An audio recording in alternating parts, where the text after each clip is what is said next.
രാഹുൽ മാങ്കൂട്ടത്തിൽ തെറ്റ് ചെയ്തതുകൊണ്ടായിരിക്കാം ഇന്നും തലയിൽ മുണ്ടിട്ട് നടക്കുന്നത്. രാഹുൽ മാങ്കൂട്ടത്തിൽ ഭീരുവാണ്. രാഹുൽ മാങ്കൂട്ടത്തിനെ സപ്പോർട്ട് ചെയ്തുകൊണ്ട് ആര് രംഗത്ത് വന്നാലും അവരെല്ലാവരും തന്നെ തെറ്റുകാരെ ചിത്രീകരിക്കുന്ന ഒരു അവസ്ഥയിലേക്കാണ് ഇപ്പോൾ കേരളത്തിലെ രാഷ്ട്രീയം പോയിക്കൊണ്ടിരിക്കുന്നത്. രാഹുൽ മാങ്കൂട്ടത്തിനെ വെയിറ്റ് ചെയ്ത് നിൽക്കുന്ന CPM-കാരാണെങ്കിലും BJP-കാരാണെങ്കിലും അതൊന്നും ഓർക്കുന്നത് നല്ലതായിരിക്കും. രാഹുൽ മാങ്കൂട്ടത്തിൽ മണ്ഡലത്തിൽ എത്തിയാൽ സ്വാഭാവികമായും രാഹുൽ മാങ്കൂട്ടത്തിലെ ഇമേജ് കുറച്ചുകൂടെ വർദ്ധിക്കാനുള്ള സാധ്യതകളായിരുന്നു ഉണ്ടായിരുന്നത്. ഒന്നുമില്ലെങ്കിലും പുള്ളിക്ക് വേണ്ടി വോട്ട് ചെയ്തിട്ടുള്ള ജനങ്ങളുള്ള സ്ഥലമായിരുന്നു. മുകേഷ് തെറ്റ് ചെയ്തിട്ട് എന്തുകൊണ്ടാണ് പാർട്ടി മുകേഷിനെ കൂടെ നിർത്തിയത്? അവരുടെ ഭാഗത്ത് നിന്ന് എന്തൊരു തെറ്റ് സംഭവിച്ചാലും അവരെ സംരക്ഷിക്കാൻ പാർട്ടി കൂടെ ഉണ്ടാകും. പാർട്ടിക്കകത്ത് തന്നെ ഒരു കോടതി ഉള്ളപ്പോ പിന്നെ പ്രത്യേകം ഒരു പരാതി നിയമപീഠത്തിന് മുമ്പിൽ എത്താത്തത് കൊണ്ടാണ് മാധ്യമങ്ങൾക്ക് കടന്നു കയറുന്നതെന്ന് പറയാൻ പറ്റാത്തത്. രാഹുൽ മാങ്കൂട്ടത്തിലല്ല ഞങ്ങളുടെ മണ്ഡലത്തിൽ മത്സരിക്കുന്നത്. ഞങ്ങൾ കഴിഞ്ഞ തവണ വോട്ട് ചെയ്ത രാഹുൽ മാങ്കൂട്ടത്തിലല്ല. ഇപ്പോൾ രാഹുൽ മാങ്കൂട്ടത്തിൽ മണ്ഡലത്തിലേക്ക് എത്താതിരുന്നത് കൊണ്ട് ഒരു വലിയ ഭൂകമ്പം തന്നെ ഇന്ന് അവസാനിച്ചു. രാഹുൽ മാങ്കൂട്ടത്തിന്റെ ഭാഗത്ത് നിന്നത് ഒരു വലിയൊരു വീഴ്ച തന്നെയാണ്. പുള്ളി വളരെ പരിശുദ്ധനാണ്, ഇത്തരം കോഴിത്തരങ്ങളൊന്നും കാണിക്കാത്തതാണെന്നൊന്നും ആരും പറയുന്നില്ല. രാഹുൽ മാങ്കൂട്ടത്തിൽ ഇന്ന് പാലക്കാട് എത്തിയേക്കില്ല. ഇത്രയും ദിവസം രാഹുൽ മാങ്കൂട്ടത്തിൽ ശനിയാഴ്ച പാലക്കാട് എത്തുമെന്ന് പറഞ്ഞുകൊണ്ട് മറ്റു പല പാർട്ടി പ്രവർത്തകരും അല്ലെങ്കിൽ മറ്റു പല മുന്നണിയിലെ നേതാക്കന്മാരും വലിയ രീതിയിലുള്ള സമരങ്ങളായിരുന്നു പ്ലാൻ ചെയ്ത് വെച്ചിരുന്നത്. നമ്മൾ തന്നെ കണ്ടു, ഇന്ന് രാവിലെ പാലക്കാട് രാഹുൽ മാങ്കൂട്ടത്തിൽ എത്തുമെന്ന് പറഞ്ഞ സമയത്ത് രാവിലെ 4 മണി മുതൽ പുലർച്ചെ 4 മണി മുതൽ BJP-യുടെ സംഘാടകരെല്ലാവരും തന്നെയും അദ്ദേഹത്തിന്റെ MLA ഓഫീസിന് മുന്നിൽ സമരം ഇരിക്കുന്നത് നമ്മൾ കണ്ടിരുന്നു. പക്ഷെ എല്ലാവർക്കും ട്വിസ്റ്റ് ആയിക്കൊണ്ട് അല്ലെങ്കിൽ ആരും പ്രതീക്ഷിക്കാത്ത ഒരു നീക്കവുമായിക്കൊണ്ട് രാഹുൽ മാങ്കൂട്ടത്തിൽ ഇന്ന് പാലക്കാട് എത്തിയേക്കില്ല എന്നാണ് പറയുന്നത്. യഥാർത്ഥത്തിൽ ഇങ്ങനെ ഒരു തീരുമാനം മാറ്റം ഇവരെങ്ങനെയായിരിക്കും പ്രതികരിക്കുക എന്നറിയാനുള്ള ഒരു മുൻകരുതലായിരുന്നു. ഇത് പ്രതികരിക്കാന്നുള്ളത് ഇനിയിപ്പോ ആ ഒരു പ്രതിപക്ഷം അല്ലെങ്കിൽ പ്രതിപക്ഷത്തിനെതിരെ കൃത്യമായിട്ട് അവര് ഭരണപക്ഷത്തിലുള്ള ആൾക്കാരാണല്ലോ അവിടെ വെയിറ്റ് ചെയ്തിരിക്കുന്നത്. രാഹുൽ മാങ്കൂട്ടത്തിനെതിരെ ഭരണപക്ഷം മാത്രമല്ല BJP ആണ് ഏറ്റവും കൂടുതൽ അവരെ കാത്തിരുന്നത്. അപ്പൊ ഈ രണ്ടാൾക്കാരും ഇനി പറയാൻ പോകുന്നത് രാഹുൽ മാങ്കൂട്ടത്തിൽ ഭീരുവാണ്, അല്ലെങ്കിൽ ഇത്രയും അധികം ആൾക്കാർ നമ്മളെ പേടിച്ചിട്ട് വരാതിരിക്കുകയാണ്. ആ ഒരു മൂവ്മെന്റ് തന്നെയായിരിക്കും ഇനി അടുത്തത് മുന്നോട്ട് പോവാന്ന് പറയുന്നത്. അപ്പൊ ഈ ഒരു രീതിയില് ഇവരുടെ ഭാഗത്ത് നിന്നുള്ള ഒരാളാണ് തെറ്റ് ചെയ്യുന്നതുണ്ടെങ്കിൽ ഇവരായിരിക്കും ഒരു കവചമൊക്കെ തീർത്ത് പോലീസിനെയൊക്കെ ആള് കാണുവാനില്ല. കാരണം നമ്മൾ PP ദിവ്യയുടെ കാര്യം കണ്ടതാണ്. ദിവ്യ കാണാനില്ല, പക്ഷേ പുള്ളിക്കാരത്തെ വീടിന്റെ അകത്തുണ്ടെന്നും വീടിന്റെ പുറത്ത് കമ്മ്യൂണിസ്റ്റുകാരെ കാവല് നിർത്തിയ ഒരു ചരിത്രം ഇവിടെ ഉണ്ടായിരുന്നു. അപ്പൊ ഇപ്പോ അവിടെ ആൾക്കാരെ വെയിറ്റ് ചെയ്ത് നിൽക്കുന്നത്, രാഹുൽ മാങ്കൂട്ടത്തിനെ വെയിറ്റ് ചെയ്ത് നിൽക്കുന്ന CPM-കാരാണെങ്കിലും BJP-കാരാണെങ്കിലും അതൊന്നും ഓർക്കുന്നത് നല്ലതായിരിക്കും. അല്ലെങ്കിൽ പോലീസിന് പോലും കൃത്യമായിട്ടുള്ള ഒരാളെ മരണത്തിലേക്ക് വരെ തള്ളിവിട്ട ആ ഒരു കേസിൽ പോലും പ്രതിക്കൊപ്പം നിന്നിട്ടുള്ള ഒരു പാർട്ടിയാണ് CPM ആണെങ്കിലും BJP ആണെങ്കിൽ പിന്നെ മുഖം രക്ഷിക്കാനെന്ന രീതിയിൽ ഞങ്ങൾക്ക് ഇങ്ങനെയാണ് ഒറ്റ നിലപാടുകളുന്ന രീതിയിൽ അവർ ഇട്ടുകൊടുക്കെങ്കിലും ചെയ്യും. പക്ഷെ ഇവിടെ എന്ന് പറഞ്ഞു കഴിഞ്ഞാല് രാഹുൽ മാങ്കൂട്ടത്തിന്റെ കേസിൽ കൃത്യമായി പുള്ളിക്കെതിരെ ഒരു പരാതിയും ഇല്ല എന്ന രീതിയിലാണ് മുന്നോട്ട് എല്ലാവരും വന്നിരിക്കുന്നത്. ഇതിപ്പോ യഥാർത്ഥത്തിൽ രാഹുൽ മാങ്കൂട്ടത്തിൽ ഇന്ന് മണ്ഡലത്തിൽ എത്താത്തതിന് പ്രധാന കാരണം എന്ന് പറയുന്നത് നിയമസഭ കഴിഞ്ഞതിന് ശേഷം മതി മണ്ഡലത്തിലേക്കുള്ള സന്ദർശനം എന്നാണ് തീരുമാനിച്ചിരിക്കുന്നത്. കാരണം രാഹുൽ മാങ്കൂട്ടത്തിൽ മണ്ഡലത്തിൽ എത്തിയാൽ പിന്നീട് നിയമസഭയിൽ പ്രതിപക്ഷം ഉന്നയിക്കുന്ന ആരോപണങ്ങൾക്കെല്ലാം രാഹുൽ മാങ്കൂട്ടത്തിൽ വിഷയത്തെ വെച്ചായിരിക്കാം തടയിടുന്നത്. അതൊരു പ്രധാന ഫാക്ടർ തന്നെ, ഒരു പ്രധാന കാരണം തന്നെയാണ്. അപ്പോ അതുകൊണ്ട് തന്നെ നിയമസഭയ്ക്ക് ശേഷം ഇനി മണ്ഡലത്തിലേക്ക് എത്തിയാൽ മതി എന്നുള്ളൊരു നിലപാടിലേക്കാണ് കോൺഗ്രസ് എത്തിയിരിക്കുന്നത്. പക്ഷേ ഇന്നൊരു പക്ഷെ രാഹുൽ മാങ്കൂട്ടത്തിൽ മണ്ഡലത്തിൽ എത്തിയിരുന്നുവെങ്കിൽ സ്വാഭാവികമായും രാഹുൽ മാങ്കൂട്ടത്തിലെ ഇമേജ് കുറച്ചുകൂടെ വർദ്ധിക്കാനുള്ള സാധ്യതകളായിരുന്നു ഉണ്ടായിരുന്നത്. ഇതുപോലെ BJP-യിൽ നിന്നാണെങ്കിലും അല്ലെങ്കിൽ CPM-ൽ നിന്നുള്ള നേതാക്കന്മാരാണെങ്കിലും രാഹുൽ മാങ്കൂട്ടത്തിനെതിരെ പ്രതികരിക്കുമ്പോൾ സ്വാഭാവികമായും സാധാരണപ്പെട്ട ജനങ്ങളിൽ അല്ലെങ്കിൽ പല മാധ്യമങ്ങളും രാഹുൽ മാങ്കൂട്ടത്തിനെ സപ്പോർട്ട് ചെയ്തുകൊണ്ടായിരിക്കും മുന്നിലേക്ക് വരുന്നത്. അത് അദ്ദേഹത്തിന് ഇപ്പോഴുള്ള ഒരു നെഗറ്റീവ് ഇമേജ് പോലും മായ്ച്ചു കളയുന്ന ഒരു രീതിയിലേക്ക് മാറില്ലായിരുന്നു. ശരിയാണ്, കൃത്യമായിട്ടും അങ്ങനെ പുള്ളി പോവായിരുന്നു എങ്കിൽ ആ ഒരു ഇമേജ് കുറച്ചുകൂടി ഒരു ഹീറോയിസം, അല്ലെങ്കിൽ പുള്ളി തെറ്റ് ചെയ്തിട്ടില്ല അല്ലെങ്കിൽ നിയമപരമായിട്ട് തെറ്റ് ചെയ്തിട്ടില്ല എന്നുള്ളത് തെളിയിക്കപ്പെട്ടു, ആർക്കും പരാതിയൊന്നുമില്ല. അപ്പൊ അത് പ്രൂവ് ചെയ്യാനുള്ള ഒരു സമയം കൂടെയായിരുന്നു മണ്ഡലത്തിലേക്ക് കടന്നു ചെല്ലുകയാണ്. ഒന്നുമില്ലെങ്കിലും പുള്ളിക്ക് വേണ്ടി വോട്ട് ചെയ്തിട്ടുള്ള ജനങ്ങളുള്ള സ്ഥലമല്ലേ, അല്ലെങ്കിൽ അവിടെ ഒരു സമരക്കാരി ഇയാളെ വെയിറ്റ് ചെയ്തിരിക്കുന്നു എന്നും പറഞ്ഞിട്ട് പോവാതിരിക്കേണ്ട ആവശ്യമില്ല. ചിലപ്പോൾ നിയമസഭാപരമായിട്ട് നിയമസഭയിലുള്ള മീറ്റിങ്ങുകളൊക്കെ നടന്നുകൊണ്ടിരിക്കുകയല്ലേ, ഇനി അവിടെ ഇതൊരു വിഷയമാവണ്ട എന്ന രീതിയിലായിരിക്കാം ചിലപ്പോൾ മണ്ഡലങ്ങളിലേക്ക് ഇപ്പൊ പോകണ്ട, നിയമസഭ കഴിഞ്ഞതിന് ശേഷം പതുക്കെ പോകാമെന്ന രീതിയിൽ നിൽക്കുന്നത്. പക്ഷെ ഇതും പുള്ളിക്കെതിരെ നെഗറ്റീവായിട്ട് തന്നെ ആയിരിക്കും വരാൻ പോകുന്നത്. ഒരു പക്ഷേ അവിടെ ചെന്നിരുന്നുവെങ്കിൽ നല്ല രീതിയിൽ ഒരു ഇമേജ് ഉണ്ടാക്കിയെടുക്കേണ്ട അല്ലെങ്കിൽ നല്ലൊരു ഇമേജ് ക്രിയേറ്റ് ചെയ്തെടുക്കേണ്ട അവസരത്തിൽ ഇപ്പോൾ ചെല്ലാതിരിക്കുന്നത് അദ്ദേഹത്തെ ഒരു ഭീരുവായി ചിത്രീകരിക്കുന്ന ഒരു അവസ്ഥയിലേക്ക് കാര്യങ്ങൾ പോയിക്കൊണ്ടിരിക്കുകയാണ്. ഇപ്പൊ നമ്മൾ ചിന്തിക്കേണ്ട മറ്റൊരു കാര്യമാണ്, കഴിഞ്ഞ ദിവസം ഒരു CPM MLA-ക്കെതിരെ, വൈപ്പിൻ MLA-ക്കെതിരെ ഇതുപോലെ ഒരു സ്ത്രീ വിഷയവുമായി ബന്ധപ്പെട്ട ആരോപണങ്ങൾ ഉയർന്നിരുന്നു. അതിനെതിരെ ആരോപണ വിധേയനായ ടീച്ചർ രംഗത്ത് വന്ന സമയത്ത് അവർ പറഞ്ഞൊരു കാര്യമുണ്ട്, ഞാൻ തെറ്റ് ചെയ്തിട്ടില്ലാത്തത് കൊണ്ട് എനിക്ക് പ്രതികരിക്കാൻ സാധിക്കുന്നു, മാധ്യമങ്ങൾക്ക് മുന്നിൽ വന്ന് സംസാരിക്കാൻ സാധിക്കുന്നു. പക്ഷേ രാഹുൽ മാങ്കൂട്ടത്തിൽ തെറ്റ് ചെയ്തതുകൊണ്ടായിരിക്കാം ഇന്നും തലയിൽ മുണ്ടിട്ട് നടക്കുന്നത് എന്ന്. പക്ഷേ ഈ പറയുന്ന CPM നേതാക്കൾക്ക് അല്ലെങ്കിൽ CPM മുന്നണിക്ക് ഒരു പ്രത്യേകതയുണ്ട്. അവരുടെ ഭാഗത്ത് നിന്ന് എന്തൊരു തെറ്റ് സംഭവിച്ചാലും അവരെ സംരക്ഷിക്കാൻ പാർട്ടി കൂടെ ഉണ്ടാകും. അല്ലെങ്കിൽ ആ ഒരു വിശ്വാസം അവരുടെ കൂടെ ഉള്ളത് കൊണ്ട് തന്നെയായിരിക്കും തെറ്റ് ചെയ്തോ ഇല്ലയോ എന്നുള്ളത് മറ്റൊരു വശം. പക്ഷെ എന്നാൽ പോലും ഇങ്ങനെ ഒരു പ്രതികരണവുമായി ധൈര്യസമേതം മുന്നോട്ട് വരാൻ സാധിച്ചത്. പക്ഷെ രാഹുലിനെ സപ്പോർട്ട് ചെയ്തുകൊണ്ട് ഈ വിഷയം അപ്പൊ പുള്ളിക്കാരത്തി ഇത് സംസാരിക്കുമ്പോൾ പുള്ളിക്കാരത്തിയുടെ പാർട്ടിയിലുള്ള ആൾക്കാരെ കൂടെ ഒന്നും ആലോചിക്കേണ്ടിയിരുന്നു. മുകേഷിന്റെ ഒരു പ്രശ്നം വന്നപ്പോ നമ്മുടെ മാധ്യമങ്ങളൊക്കെ പിന്നാലെ നടന്നിട്ട് പോലും അയാളെ മുഖം തന്നില്ല. അപ്പൊ മുകേഷ് തെറ്റ് ചെയ്തിട്ട് എന്തുകൊണ്ടാണ് പാർട്ടി മുകേഷിനെ കൂടെ നിർത്തിയത്? അത് അപ്പൊ അവര് കൃത്യമായിട്ട് അവരുടെ പാർട്ടിയോട് പോയി ചോദിക്കണം, അവരെ എന്തുകൊണ്ടാണ് നിർത്തുന്നത്? ഞാൻ തെറ്റ് ചെയ്തിട്ടില്ല, ഞാൻ കൃത്യമായി മാധ്യമങ്ങളെ കാണുന്നുണ്ട്, പക്ഷെ ഈ പുള്ളി തെറ്റ് ചെയ്തുകൊണ്ടാണല്ലോ ഇങ്ങനെ ഒരു കേസ് വന്നപ്പോ മുഖം കൊടുക്കാതിരുന്നത്. അപ്പൊ ആദ്യം പുള്ളിയെ പുറത്താക്കുക.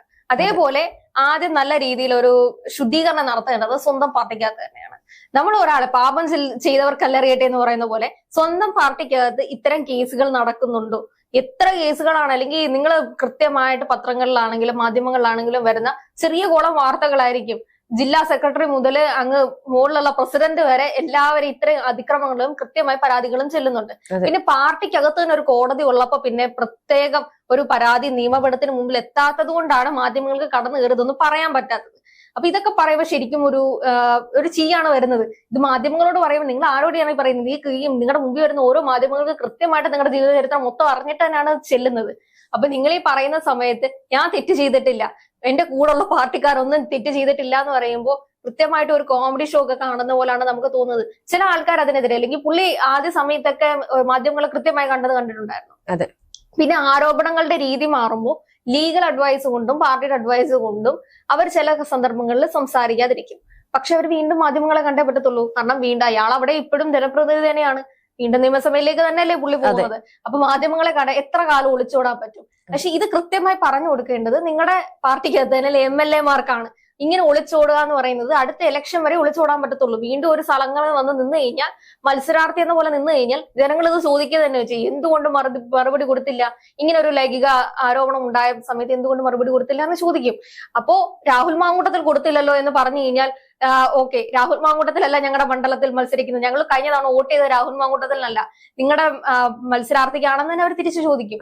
അപ്പൊ ഇതിങ്ങനത്തെ കാര്യങ്ങൾക്കൊക്കെ മാധ്യമങ്ങളെ കാണുമ്പോൾ സ്വന്തം പാർട്ടിക്കകത്തുള്ള കീടങ്ങളെ കൂടെ ഒഴിവാക്കിയിട്ട് വേണം ബാക്കിയുള്ളവരെ മെക്കെട്ട് കയറാനോ അല്ലെങ്കിൽ അവരെ കുറ്റം പറയാനെന്ന രീതിയിലാണ്. ഇപ്പോൾ രാഹുൽ മാങ്കൂട്ടത്തിൽ മണ്ഡലത്തിലേക്ക് എത്താതിരുന്നത് കൊണ്ട് ഒരു വലിയ ഭൂകമ്പം തന്നെ ഇന്ന് അവസാനിച്ചു, അല്ലെങ്കിൽ അത് തൽക്കാലത്തേക്ക് ക്ഷമിച്ചു എന്ന് വേണമെങ്കിൽ നമുക്ക് പറയാൻ സാധിക്കും.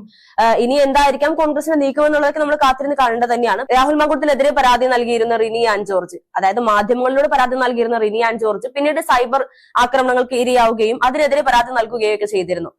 യഥാർത്ഥത്തിൽ രാഹുൽ മാങ്കൂട്ടത്തിലും അതുപോലെ അത്തരത്തിലൊരു നീക്കം നടത്തേണ്ടിയിരുന്നതല്ലേ? കാരണം മാനനഷ്ടത്തിന് കേസ് കൊടുക്കേണ്ടിയിരുന്നതല്ലേ? തീർച്ചയായിട്ടും മാനനഷ്ടം, അതാണ് ഏറ്റവും കൂടുതൽ ആൾക്കാർ ബുള്ളിങ് ചെയ്ത് പറയുന്ന ഒരു കാര്യം തന്നെ. നിങ്ങൾക്കൊരു കാര്യം ഉണ്ടാവുമ്പോൾ അതിനെതിരെ പ്രതികരിക്കേണ്ടത് തിരിച്ച് നമ്മൾ നിയമസംഹിതം അല്ലെങ്കിൽ അത് ഉപയോഗിച്ച് തന്നെ മുന്നോട്ട് പോവുകയാണ് ചെയ്യേണ്ടത്. അല്ലാതെ രാഷ്ട്രീയപരമായിട്ട് കുറച്ച് വായ്ത്താളം അടിച്ച് ഞാൻ തെറ്റ് ചെയ്തിട്ടില്ല എന്ന് പറയുന്നവരും നിയമപരമായി മുന്നോട്ട് പോകുന്നത് തെളിയിക്കുകയാണ് വേണ്ടത്. അപ്പൊ രാഹുൽ മാങ്കൂട്ടത്തിന്റെ ഭാഗത്തു നിന്ന് അതൊരു വലിയൊരു വീഴ്ച തന്നെയാണ്. മേ ബി ഇനി ചിലപ്പോൾ കൊടുത്തേക്കാം, മാനനഷ്ട കേസ് കൊടുത്തേക്കാം. എന്തുകൊണ്ടാണ് കൊടുക്കാത്തതെന്ന് അറിയില്ല. പിന്നെ പുള്ളി വളരെ പരിശുദ്ധനാണ്, ഇത്തരം കോഴിത്തരങ്ങളൊന്നും കാണിക്കാത്തതാണെന്നൊന്നും ആരും പറയുന്നില്ല. പക്ഷെ ഒരു പ്രശ്നം ഏറ്റവും കൂടുതൽ പ്രതിപക്ഷം എടുത്തു കാണിക്കുന്നത് എന്തുകൊണ്ടാണ് പുള്ളി പാലക്കാടിന്റെ ജനപ്രതിനിധി ആയതിനു ശേഷം ഒരു പീരീഡ് കഴിഞ്ഞതിന് ശേഷം ഇത്രയധികം ലൈംഗിക അതിക്രമണ കേസുകൾ ഒരുമിച്ച് വരുന്നത്. അതും അടുത്ത ഒരു തെരഞ്ഞെടുപ്പിന് കേരളം സാക്ഷ്യം വഹിക്കാൻ പോകുന്ന ഈ ഒരു സാഹചര്യത്തിൽ. അപ്പൊ ഇതൊക്കെ കാണുമ്പോൾ പൊതുവെ ജനങ്ങൾക്ക് മനസ്സിലാവും ഇതൊക്കെ എന്തൊക്കെയോ ഒരു പ്ലാനാണ്. അല്ലെങ്കിൽ ഒരു സുപ്രഭാതത്തിൽ ഇത്രയും ആൾക്കാർ ഒരുമിച്ച് വന്നിട്ട് ഇത് പറയേണ്ട ആവശ്യമൊന്നുമില്ല. അല്ലെങ്കിൽ ഇവർ തമ്മിൽ എന്തായാലും നല്ല രീതിയിൽ ഒരുമിച്ച് അടുപ്പമുള്ള ശത്രുതയല്ല. ഈ രാഹുൽ മാങ്കൂട്ടത്തിനോട് പേഴ്സണലി ശത്രുതയുള്ള ആൾക്കാരൊന്നും അല്ല ഇപ്പൊ ഈ. കാരണം രാഹുൽ മാങ്കൂട്ടത്തിനെതിരെ മാത്രമല്ലല്ലോ ഈ പരാതിയും അല്ലെങ്കിൽ ആരോപണങ്ങളും ഉയർന്നു വരുന്നത്. ആ ഒരു കോൺഗ്രസ് പാർട്ടിയിലെ തന്നെ ഉന്നതിയിൽ നിൽക്കുന്ന അല്ലെങ്കിൽ കുറച്ചുകൂടെ ആർജവത്തോടുകൂടി പ്രവർത്തിക്കുന്ന പല നേതാക്കന്മാർക്കെതിരെയും, പ്രത്യേകിച്ച് യുവ നേതാക്കന്മാർക്കെതിരെയാണ് ഈ ഒരു പരാതികളെല്ലാം വരുന്നത് തന്നെ. അതുകൊണ്ട് തന്നെ ആ ഒരു വ്യക്തിയെ ടാർഗറ്റ് എന്നതിലുപരി ആ ഒരു പാർട്ടിയെ മൊത്തത്തിലാണ് ടാർഗറ്റ് ചെയ്യുന്നത്, നമുക്ക് മനസ്സിലാക്കാവുന്നതേ ഉള്ളൂ. പിന്നെ കഴിഞ്ഞ ദിവസമായിരുന്നു രാഹുൽ മാങ്കൂട്ടത്തിനെ സപ്പോർട്ട് ചെയ്തുകൊണ്ട് പിഷാരടിയുടെ ചില പ്രസ്താവനകൾ പുറത്തു വന്നത്. അതിനുശേഷം പിഷാരടിയും വലിയ രീതിയിലുള്ള സൈബർ ബുള്ളിങ്ങാണ് ഇപ്പോൾ മറ്റു പാർട്ടികളിൽ നിന്നും നേരിട്ടുകൊണ്ടിരിക്കുന്നത്. യഥാർത്ഥത്തിൽ രാഹുൽ മാങ്കൂട്ടത്തിനെ സപ്പോർട്ട് ചെയ്തുകൊണ്ട് ആര് രംഗത്ത് വന്നാലും അവരെല്ലാവരും തന്നെ തെറ്റുകാരെ ചിത്രീകരിക്കുന്ന ഒരു അവസ്ഥയിലേക്കാണ് ഇപ്പോൾ കേരളത്തിലെ രാഷ്ട്രീയം പോയിക്കൊണ്ടിരിക്കുന്നത്. ഇതിനേക്കാളൊക്കെ വലിയൊരു കാര്യം എന്ന് പറയുന്നത് ഈ ഒരു പെണ്ണ് കേസ് മാത്രമാണോ രാഷ്ട്രീയത്തിൽ നിലനിന്ന് പോകുന്നത് എന്നാണ്. ഒന്നാമത്തെ കാര്യം, ഒരു പെണ്ണ് കേസ് ഉണ്ടെങ്കിൽ രാഷ്ട്രീയത്തിലേക്കുള്ള ഒരു ചവിട്ടുപടിയാണ് എന്ന രീതിയിലാണ് പലരും പറഞ്ഞ് ഒരു വളരെ എന്തോ ക്രെഡിറ്റ് എന്ന രീതിയിലൊക്കെ പറഞ്ഞു വെക്കുമ്പോൾ ഒരു പെണ്ണ് കേസ് ഉണ്ടോ എന്നാ ഓക്കെ. രാഷ്ട്രീയത്തിലേക്കുള്ള ഏറ്റവും വലിയ ചുവടുവെപ്പാണ്. അതെങ്ങനെങ്കിലും ഒക്കെ തുടച്ചു മായ്ച്ചു കളയുന്നതാണ് ഏറ്റവും വലിയ ഒരു ധീരത എന്ന് പറയുന്നത്. അതുപോലെ പാർട്ടി സംരക്ഷണം നൽകുക, ഇതൊക്കെ ഓൾറെഡി സംരക്ഷിക്കുന്ന പാർട്ടി തന്നെയാണ്. അവർ ഭരണപക്ഷത്തിരിക്കുമ്പോൾ പ്രതിപക്ഷത്തുള്ള ആൾക്കാർക്കെതിരെ കുറ്റം പറയും. ഇനി ഭരണപക്ഷത്തിനെ നേരെ തിരിച്ചുകൊണ്ട് പ്രതിപക്ഷത്തിൽ ഇരിക്കുന്ന രണ്ട് പാർട്ടിമാരും ഏതെങ്കിലും ഒക്കെ ഇത്തരം കേസുകൾ, ലൈംഗിക അതിക്രമ കേസുകളൊക്കെ തിരിച്ചു പറയുകയും ചെയ്യും. പക്ഷെ ഭരണപക്ഷത്തെ സംബന്ധിച്ച് ഒരിക്കലും സംരക്ഷിക്കരുതെന്ന് തന്നെയാണ് പറയുന്നത്. അവരുടെ മന്ത്രിസഭയിലുള്ള അല്ലെങ്കിൽ അവരുടെ തന്നെ ജനപ്രതിനിധികളെ ഇതേപോലെ സംരക്ഷിച്ചു വെച്ചിട്ട് ബാക്കിയുള്ളവരോട് നിങ്ങളൊക്കെ നിയമത്തിന് വിധേയരാണ്, നിങ്ങളൊക്കെ പോയി സംസാരിക്കണം എന്ന് പറഞ്ഞു കഴിഞ്ഞാൽ അതൊക്കെ എന്ന് പറയുന്നത് ഒരു നിലപാടില്ലായ്മയുടെ ഒരു ഫാക്ടർ തന്നെയാണ്. ഇനി അടുത്ത ഇലക്ഷൻ വരുമ്പോൾ സമയത്താണെങ്കിലും നിങ്ങൾ ഇപ്പുറത്തെ പ്രതിപക്ഷത്തിനെതിരെ, പ്രതിപക്ഷം ഒരിക്കലും ഭരണത്തിൽ വരാൻ പാടില്ല എന്ന് പറഞ്ഞ് ഇത്തരം കേസുകൾ പറഞ്ഞു കഴിഞ്ഞാൽ ജനങ്ങൾ അങ്ങോട്ട് ചോദിക്കും, നിങ്ങളുടെ മന്ത്രിസഭയിൽ ഇരിക്കുന്ന ഇത്ര ആൾക്കാർക്കെതിരെ ഇത്ര കേസുകളുണ്ട്, എന്തുകൊണ്ട് ഇതിനൊന്നും ഒരു നടപടി എടുത്തില്ല? തെളിവുകളില്ല എന്ന് പറഞ്ഞു കഴിഞ്ഞാൽ എവിടെ നിന്നാണ് തെളിവുകളില്ലാത്ത? കൃത്യമായി അന്വേഷിക്കണം. നിങ്ങളുടെ പോലീസല്ലേ? പണ്ടൊരു ചർച്ചയിൽ പറഞ്ഞ പോലെ ഭരണപക്ഷത്തിരിക്കുന്നവരുടെ പോലീസല്ലേ? നിങ്ങൾ പറയുന്ന കേൾക്കുന്ന പോലീസല്ലേ? എന്നിട്ട് എന്തുകൊണ്ട് നിങ്ങൾക്ക് നിങ്ങളുടെ അകത്ത് തന്നെ തെറ്റ് ചെയ്യുന്ന ആൾക്കാരെ പിടികൂടാൻ പറ്റുന്നില്ല? സംരക്ഷിച്ച് വീണ്ടും വീണ്ടും സീറ്റുകൾ കൊടുക്കുന്നു, എന്നിട്ട് ബാക്കി ക്വാളിറ്റി ഉള്ള ഒരു ആൾക്കാരും ഇല്ലേ നിങ്ങളുടെ പാർട്ടിക്കകത്ത്? ഇതൊക്കെ കൃത്യമായിട്ടുള്ള ചോദ്യങ്ങളാണ്. ഇനി ഓരോ ഇലക്ഷൻ വരുമ്പോഴും കൃത്യമായി അങ്ങോട്ട് ചോദിക്കുക തന്നെ ചെയ്യും. പണ്ടത്തെ ആ ഒരു രീതിയില് ആരെങ്കിലും ജയിപ്പിച്ചു വിടുന്ന രീതിയൊന്നും അല്ല. കാരണം പാർലമെന്റ് ഇലക്ഷനിൽ തന്നെ കണ്ടതാണ് ആ ഒരു വോട്ടിന്റെ ഭൂരിപക്ഷം കിട്ടാൻ വേണ്ടിയിട്ട് ജനപ്രതിനിധികൾ നിന്ന് ഉരുകുന്നത്. അപ്പൊ ആ ഒരു ഉരുക്കം എന്ന് പറയുന്നത് നിയമസഭ ഇലക്ഷനിലും കൃത്യമായിട്ട് നിങ്ങൾ നേരിടേണ്ടി തന്നെ വരും.